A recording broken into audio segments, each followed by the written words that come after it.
बहुत ही महत्वपूर्ण press conference के लिए हम सब ने आपको यहाँ निमंत्रण दिया है, आपको आमंत्रित किया है। आज जिस तरह से देश के आगे आज प्रधानमंत्री जी एक बात रखना चाहते हैं कि कांग्रेस या अन्य विपक्षी दल जो है महिला आरक्षण के खिलाफ थे और महिला आरक्षण को उन्होंने पारित नहीं होने दिया। मैं आज आपके समक्ष जो तथ्य रखना चाहती हूँ वो इस प्रकार है कि महिला आरक्षण को तो मुझे लगता है कि 2023 में जब ये बिल विधानसभा और लोकसभा में आया, इसको तभी पारित कर दिया गया और सर्वसम्मति के साथ विपक्ष ने और सत्ता पक्ष ने इसे पारित किया। ये अपने आप में एक मिसाल थी, लोकतंत्र की एक बहुत बड़ी जीत थी जिस तरह से उस बिल को पारित किया गया। सभी लोगों ने पूर्ण बहुमत के साथ 543 में से 543 लोगों ने इसमें भागीदारी दी और इसको समर्थन दिया।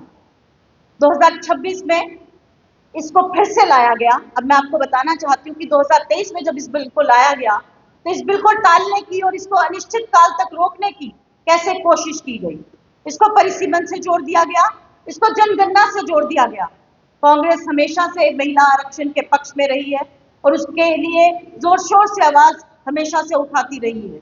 हम ही थे जिन्होंने इसको नगर निकाय में दिया और इसे नगर पालिकाओं तक पहुंचाया, पंचायतों तक पहुंचाया और महिलाओं को सशक्त किया पंचायतों के अंदर, म्युनिसिपल कॉर्पोरेशंस के अंदर और नगर पालिकाओं के अंदर। हमने संशोधन किए 73 और 74 और बिना किसी लाग लपेट के, ये चीज आपको समझने की है कि हमने परिसीमन या जनगणना जैसी कोई शर्तें उसमें लागू नहीं की, क्योंकि हम चाहते थे कि महिला सशक्त हो। आज जो मंशा है भारतीय जनता पार्टी की और प्रधानमंत्री नरेंद्र मोदी की, वो क्या थी? वो चाहते थे कि महिला संरक्षण की आड़ में वो भारतीय जनता पार्टी को संरक्षण देना चाहते थे। वो चाहते थे कि अनंत काल तक उनकी सत्ता बनी रहे। वो किस तरह से? और उन्होंने इस 543 की लोकसभा को खुद ही सोच लिया, घर में मन गढ़ंत कहानी बना के कि इसे 850 की कर दिया जाएगा और महिला संरक्षण को इस तरह से बना दिया। अब बताइए मुझे, ये 850 का आंकड़ा आया कहां से? क्या उन्होंने किसी विपक्षी दल की मीटिंग की? क्या कोई सर्वे हुआ कि 850 की पार्लियामेंट बना दी जाएगी? अब मैं आपसे ये जानना, आपके द्वारा, आपके माध्यम से भारतीय जनता पार्टी से एक सवाल पूछना चाहती हूँ कि जब ये 543 के अंदर हमने ये मांग की थी 2023 में ही कि आप आज से इसको लागू कर दीजिए, उस वक्त 2024 के चुनाव थे, हमने आपसे कहा कि इसे आज और अभी लागू कर दिया जाए। आपने इसको परिसीमन से जोड़ा, आपने इसको जनगणना से जोड़ा ताकि इसमें देरी हो सके और इसमें टाल मटोल की राजनीति आपने की। आपकी कभी मंशा नारी को सशक्त करने की नहीं रही। आप चाहते थे कि नारी सशक्तिकरण के नाम पे आप देश और दुनिया को गुमराह कर सके। आज आपकी मंशाओं को उजागर करते हुए विपक्ष ने आपकी मंशाओं को बिल्कुल धराशायी किया है। आपकी मंशाओं पे जिस तरह से आज लोकतंत्र की जीत हुई है, ये अपने आप में एक मुबारक कदम है। आपने एक जनगणना जिससे आप उत्तर और दक्षिण को लड़वाना चाहते हैं, आप भारतीय संघीय ढांचे को तोड़ देना चाहते हैं, आप भारतीय फेडरल सिस्टम जो है उसके ऊपर आपने एक बड़ा प्रहार किया है।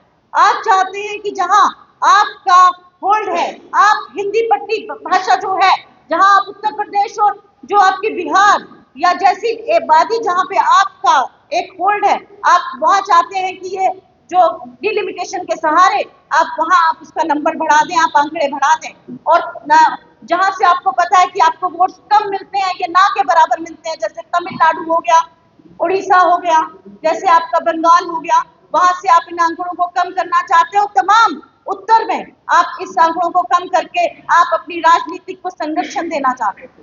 उस मंशा को भांपते हुए विपक्ष ने एकजुट होकर आपको मुंहतोड़ जवाब दिया। आज भी मुझे लगता है कि आपकी मंशा कहीं नहीं थी कि आप महिला को आरक्षण दें। आपकी मंशा अगर महिला आरक्षण की होती तो आप इस बिल को उसी तरह से बिना किसी लाग लपेट के उसको पेश करते और उसको अमेंड करते हुए आप उसको लागू करते। आज भी आपने देखिए विशेष सत्र भी चुनावों के दौरान बुलाया, जब बहुत सारे सांसद अपने अपने चुनावी क्षेत्र के अंदर जनसभाओं को संबोधित कर रहे थे। ये समय नहीं था एक विशेष सत्र बुलाने का, आपने बुलाया, विपक्ष ने फिर भी आपका साथ दिया।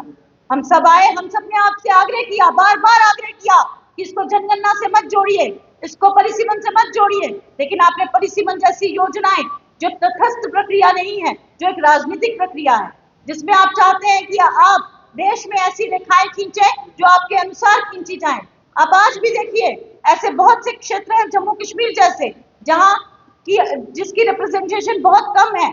इसी तरह से गोवा, ऐसे बहुत सारी प्रदेश है जहां के लोकसभा और राज्यसभा की सीटें बहुत कम है और जिनकी आवाज आज भी पार्लियामेंट के अंदर सुनाई नहीं देती। उन राज्यों का क्या? आपको चाहिए था कि उन राज्यों को सशक्त किया जाए ताकि जो भारत की एकता है, अखंडता है, उसको और मजबूती मिले, उसे और बल मिले। जहां आगे ही आंकड़े 80 से ऊपर हैं उत्तर प्रदेश जैसे क्षेत्रों के अंदर, आप वही इसको बढ़ाना चाहते हैं। यह आपकी साफ मंशाओं को दर्शाता है कि आप जो भारत का भूगोल है उसको नया एक दिशा देना चाहते हैं, आप नया भूगोल लिखना चाहते हैं, जिसकी अनुमति आपको नहीं मिली, आपको लोकसभा में मुंह की खानी पड़ी। आज भी मुझे लगता है तमाम विपक्षी पार्टियों ने एक होकर आपसे कहा कि आप सोमवार को एक जो सत्र आपने जिस तरह से बुलाया, आप एक और सत्र बुलाइए सोमवार को, और हम सब एक आवाज में इस बिल को पारित करेंगे। आप 543 की जो ये लोकसभा है, जो पार्लियामेंट है, उसके अंदर हम इस मत को एक आवाज में पारित करेंगे और एक नई मिसाल कायम करेंगे, देश को एक नई दिशा देंगे। नारी सशक्तिकरण को एक नई दिशा मिलेगी। नारी सशक्तिकरण एक नारा न रह के उसे एक रूपरेखा देने का कार्य करिए नरेंद्र मोदी जी।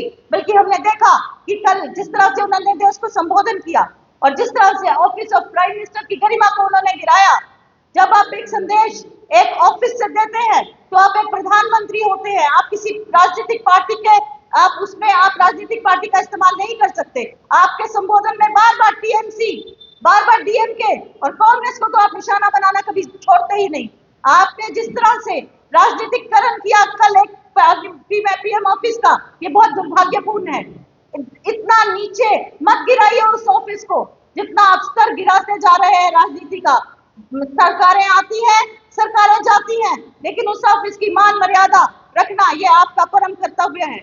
आपके माध्यम से मैं एक बार फिर से प्रधानमंत्री से अपील करती हूँ कि अगर आप महिलाओं को सशक्त करना चाहते हैं, अगर आपकी मंशा महिलाओं को सशक्त करने की है, तो सोमवार को ये बिल लाइए और 543 की पार्लियामेंट में आप 33% आरक्षण महिलाओं को दीजिए। उनकी राजनीतिक भागीदारी में आप एक योगदान दीजिए ताकि महिला भी सशक्त हो सके सही मायने में। आपकी मंशाओं पे आज देश और दुनिया की नजर है और आपकी मंशाओं पे शक आज हर महिला को है, हर गृहिणी को है। जिस तरह से आपने महिलाओं को लगातार धोखे दिए, महंगाई करके आपने जिस तरह से उसका बजट बिगाड़ा, आपने वादे कुछ और किए और किया कुछ और, तो महिला आज आपको जान चुकी है कि आपको महिलाओं से लेना देना कुछ नहीं। आप अपनी राजनीतिक रक्षा कर रहे थे, महिला संरक्षण के नाम में आपने बीजेपी को संरक्षण देने का काम कर रहे थे, जिसको विपक्ष ने भांपा और आपको धराशायी किया, आपको मुंह की खानी पड़ी।